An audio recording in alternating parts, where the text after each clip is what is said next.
1941, Germany had overrun most of Western Europe. To avoid the same fate, the Yugoslavian monarch, Prince Paul, signed a non-aggression pact with Adolf Hitler on March 25, 1941. The deal angered his Serb generals, who felt he had somehow betrayed Yugoslavia. 2 days later, they overthrew the monarchy and nullified Prince Paul's pact. Hitler was furious. He ordered his generals to punish the Serbian troublemakers and crush the Yugoslav army entirely. The capital city of Belgrade was heavily bombed on April 6th, killing tens of thousands of civilians. From all sides, German and Italian ground forces thundered into Yugoslavia. In less than 2 weeks, the nation was in ruins. When Soviet troops entered Belgrade on October 16, 1944, the Germans were defeated.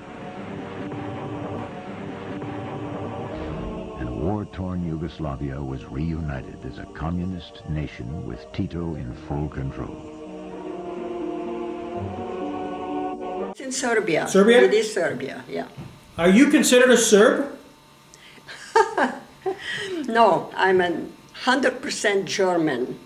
Okay. Not quite as stubborn as they are.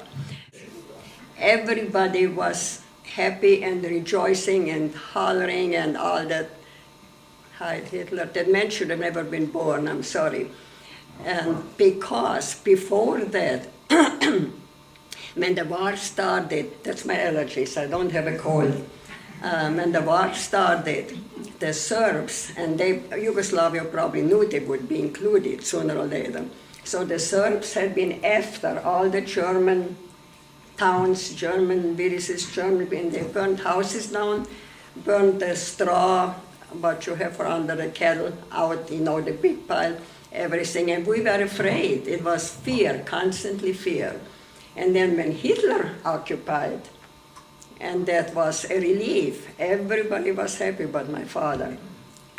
Why was that? Well, Hitler, when he came in, first of all, we had to take, if we had room, troops in the house, give them, accommodation. And we had one soldier. But then we got cards to ration out. The food was rationed out, only so much of everything. And my dad said we work hard for that, and they did, day and night. Right. But once the Russians came, we were still in our homes for some months, 7, 8 months, and we had to take also Russians in the house. We had one, yeah, okay. And Sasha, was a nice guy too. He was nice. and you were a little bit older. And the Serbs, partisans, and the Russians, with the rifles, 3 of them, to every house, 12 o'clock at night. And then they knocked on the window, and we had to get up. And what we had on the night before, we couldn't take anything, and march us out on the streets, block for block for block. When everybody was out, then they marched us out to the camp, concentration camp. There was concrete floor with nothing but straw. Concrete. And before they did that, they took the men, anybody that could work, and the women, and took them to Russia, slave camp. Slave camp, they all went to Russia. My dad was one of them. Didn't know what he was dead or alive. My aunt, my mom's sister, she was killed by them in a camp, starved to death. My uncle was beaten, that's her brother. And and then we lost friends and cousins. And 2 of my cousins were in Russia, and we never. This is when most of people died. Without food, no sleep. They came at night, with the rifle, went in through the whole thing, and they poked you. I can compare it to eeny, meeny, miny, moo, you get up, but that's not what they said. They just poked. And whoever they poked had to get up and go out.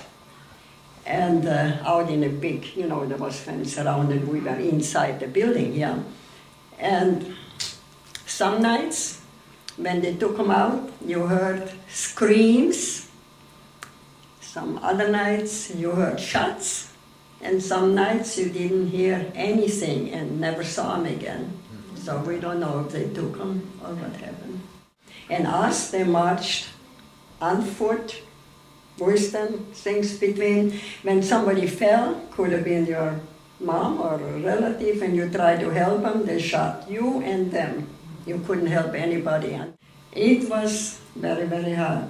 I have prayer, believe, my mom, it was really, it's almost funny, but I shouldn't even say, while we were laying there waiting until they come and poke to get out, couldn't sleep. And then there was a man there and he was praying. The reason was we were going to die anyway. There was no, the Germans were here, they saved us at the time, they got out. And so she said, we didn't know where my dad is. We had no idea whether he was still alive or not. And there was another woman with 2 children, and the husband was also in Russia. And so she said, we're going to dare and go. If they kill us there or we die here to starvation and beatings and rapes, they took them out, and so we did. I was in a cornfield, crawling at night, and my mother always shh, because I had a hard time keeping zipped up. Load us on his wagon and drove us to the Hungarian border. Drove us there, let us off there, and we have no idea whether he was caught and whether he's alive or he made it back home, and that always haunted me for a while. My dad, we went through the Red Cross, and the Red Cross had found him. The Red Cross, bless them, whoever it was, he could come. He got out from the Russian zone, and those people too, I don't know if they later on paid for it or how he got out, but we didn't recognize him. We didn't recognize his skin and bones, and yet lived to be 6 months away from 90 anyway, considering concentration camp and Russia, and made it. God is good. I will be loud, every day should, because that is very true, meaningful. I have dreamed many dreams that never came true. I have seen them vanish at dawn, but I have realized enough of my dreams, thank God, to make me want to dream on. I have prayed many prayers when no answer came, when my hopes and my faith were almost gone, but answers have come enough to my prayers, to make me keep praying on. I have trusted many a friend that failed and left me to weep alone, but I have found enough of my friends, true blue, to make me keep trusting on. I have sown many seeds that fell by the way for the birds to feed upon, but I have held enough golden sheaves in my hand to make me keep sowing on. I have drained the cup of disappointment and pain. I have gone many days without a song, but I have sipped enough nectar from the roses of life to make me want to live on. This is my life. And we're glad it is. Maria Welker.